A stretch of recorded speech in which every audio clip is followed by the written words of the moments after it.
हमारी कहानी अरबों साल पहले शुरू होती है। एक विशाल घूमते हुए धूल और गैस के बादल की कल्पना करो। यह सौर नेबुला था, हमारे सौर मंडल का जन्म स्थान। समय के साथ गुरुत्वाकर्षण ने इस सामग्री को एक साथ खींच लिया। अंततः इस भंवर के केंद्र में एक तारे ने प्रज्वलित किया, हमारा अपना सूर्य। ये कण आपस में टकराते और चिपकते गए, जिससे बड़े और बड़े पिंड बनते गए। इस तरह ग्रहों का जन्म हुआ, जिसमें हमारी अपनी पृथ्वी भी शामिल है। प्रारंभिक पृथ्वी पिघली हुई चट्टान का एक उग्र गोला थी। इसकी सतह पर एक ठोस परत बन गई। महासागरों का निर्माण हुआ, जो जीवन के लिए आवश्यक थे।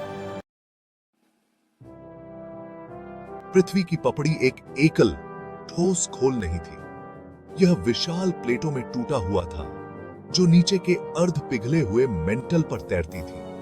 टेक्टोनिक प्लेट्स नामक ये प्लेटें पृथ्वी के कोर के भीतर उबलती गर्मी से प्रेरित होकर निरंतर गति में थीं। लाखों वर्षों में महाद्वीप दुनिया भर में बहते रहे, आपस में टकराते रहे और अलग होते रहे।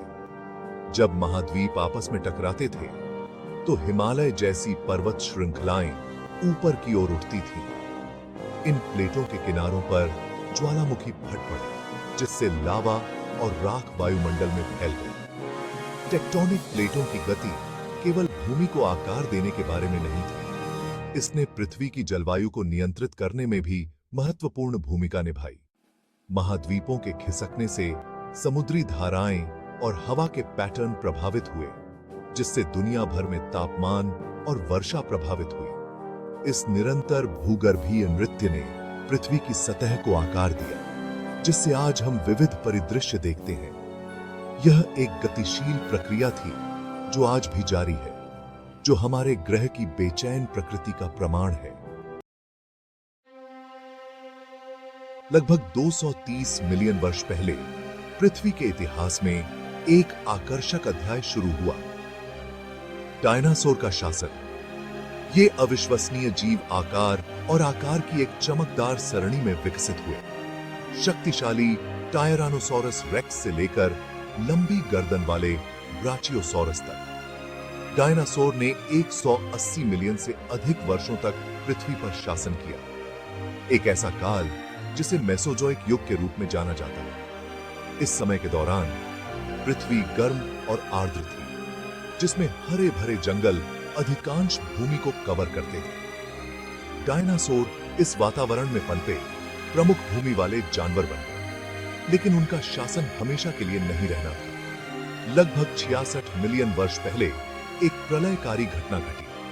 अनुमानित रूप से लगभग 6 मील चौड़ा एक विशाल क्षुद्र ग्रह मैक्सिको में युकातान पेनिनसुला के पास पृथ्वी से टकराया। इस टक्कर से व्यापक जंगल की आग, सुनामी और ज्वालामुखी विस्फोट हुए। धूल और मलबे ने वायुमंडल को घेर लिया, सूरज को ढक लिया और पृथ्वी को अंधेरे में डुबो दिया। इस भयावह घटना के कारण डायनासोर सहित कई अन्य पौधों और जानवरों की प्रजातियों का विलुप्त हो गया। जब डायनासोर जमीन पर घूमते थे, तो महासागरों में भी जीवन की भरमार थी। पृथ्वी पर पहला जीवन आदिम समुद्रों में उभरा था।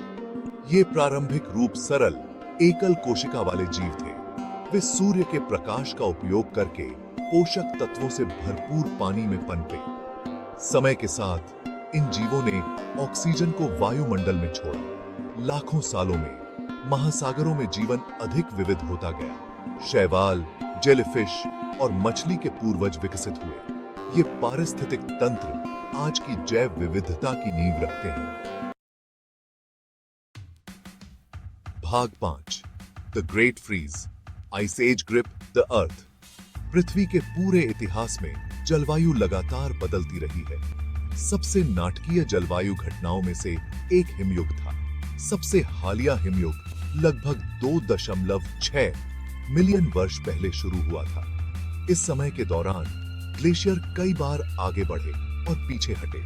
हिमयुग का पृथ्वी पर जीवन पर गहरा प्रभाव पड़ा। इसने नई प्रजातियों के विकास को भी प्रेरित किया। अंतिम हिमयुग के अंत ने मानव इतिहास में एक महत्वपूर्ण मोड़ लाया। भाग 6 एकल कोशिकाओं से जटिल प्राणियों तक विकास का मार्च। पृथ्वी पर जीवन की कहानी निरंतर परिवर्तन और अनुकूलन की कहानी है। अरबों वर्षों में जीवन सरल एकल कोशिका वाले जीवों से पौधों और जानवरों की अविश्वसनीय विविधता में विकसित हुआ है, जिसे हम आज देखते हैं। समय के साथ परिवर्तन की इस प्रक्रिया को विकास कहा जाता है।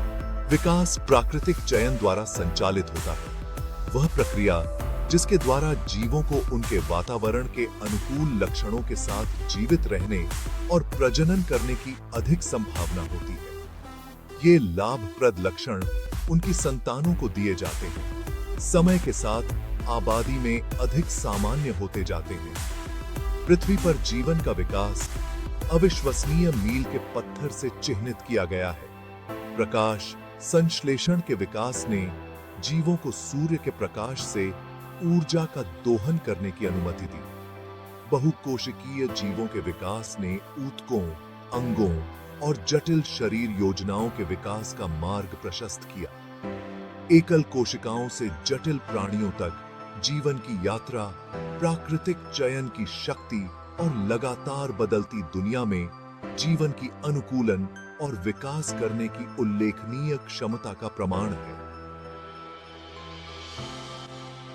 भाग 7 ताजी हवा की सांस।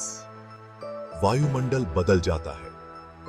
पृथ्वी के वायुमंडल ने अपने पूरे इतिहास में नाटकीय परिवर्तन किए हैं। प्रारंभिक वातावरण उस हवा से बहुत अलग था जिसमें हम आज सांस लेते हैं।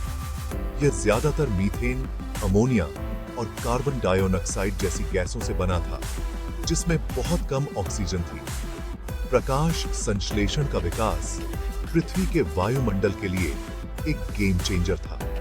प्रारंभिक बैक्टीरिया और शैवाल जैसे प्रकाश संश्लेषक जीवों ने अपने ऊर्जा उत्पादन के उपोत्पाद के रूप में ऑक्सीजन छोड़ी। लाखों वर्षों में वायुमंडल में ऑक्सीजन का स्तर धीरे धीरे बढ़ता गया। ऑक्सीजन में इस वृद्धि के पृथ्वी पर जीवन के लिए गंभीर परिणाम थे। इसने उन जीवों के विकास की अनुमति दी जो ऑक्सीजन में सांस ले सकते थे, जिससे अधिक जटिल और ऊर्जा मांग वाले जीवन रूपों का विकास हुआ। वायुमंडल में ऑक्सीजन ने ओजोन परत का भी निर्माण किया, जो पृथ्वी पर जीवन को सूर्य से हानिकारक पराबैंगनी विकिरण से बचाती है। पृथ्वी के वायुमंडल का एक जहरीले मिश्रण से जीवनदायिनी हवा में परिवर्तन, जो हम आज सांस लेते हैं, जीवन और ग्रह की अंतर संबंधितता का प्रमाण है। भाग 8 पृथ्वी की स्थायी विरासत। जीवन से भरपूर ग्रह। अपनी उग्र शुरुआत से लेकर आज तक पृथ्वी ने परिवर्तन और परिवर्तन की एक अविश्वसनीय यात्रा देखी है। पृथ्वी की कहानी प्रकृति की शक्ति, जीवन के लचीलेपन और सभी जीवित चीजों की अंतर संबंधितता का प्रमाण है। पृथ्वी जीवन से भरपूर ग्रह है, सबसे ऊंचे पहाड़ों से लेकर गहरे महासागरों तक। पौधों और जानवरों की लाखों प्रजातियां हमारे ग्रह पर निवास करती हैं। प्रत्येक अपने पर्यावरण के अनुकूल है। यह अविश्वसनीय जैव विविधता एक अनमोल विरासत है जो अरबों वर्षों के विकास का प्रमाण है। पृथ्वी की यात्रा अभी खत्म नहीं हुई है। हमारा ग्रह विकसित हो रहा है, प्राकृतिक शक्तियों और मानवीय गतिविधियों दोनों से आकार ले रहा है। आने वाली पीढ़ियों के लिए इस अनमोल ग्रह की रक्षा करना हमारी जिम्मेदारी है। भाग 9 हमारा नीला नखलिस्तान। चिंतन का समय। जब हम पृथ्वी की अविश्वसनीय यात्रा को देखते हैं, तो इस भव्य आख्यान में अपनी जगह पर विचार करना महत्वपूर्ण है। हम जीवन के इस जाल का हिस्सा हैं। इस ग्रह पर अन्य सभी जीवित चीजों के साथ जुड़े हुए हैं। पृथ्वी हमें जीवित रहने के लिए आवश्यक हर चीज प्रदान करती है। सांस लेने के लिए हवा, पीने के लिए पानी और खाने के लिए भोजन। पृथ्वी के नाजुक संतुलन को बनाए रखने के महत्व को पहचानने का समय आ गया है। आइए हम अपने ग्रह के जिम्मेदार प्रबंधक बनने का प्रयास करें, इसकी जैव विविधता की रक्षा करें, इसके संसाधनों का संरक्षण करें और जलवायु परिवर्तन के प्रभावों को कम करें। हमारे ग्रह का भविष्य आज हमारे द्वारा किए जाने वाले विकल्पों पर निर्भर करता है। आइए हम यह सुनिश्चित करने के लिए मिलकर काम करें कि पृथ्वी की अविश्वसनीय यात्रा अरबों वर्षों तक जारी रहे।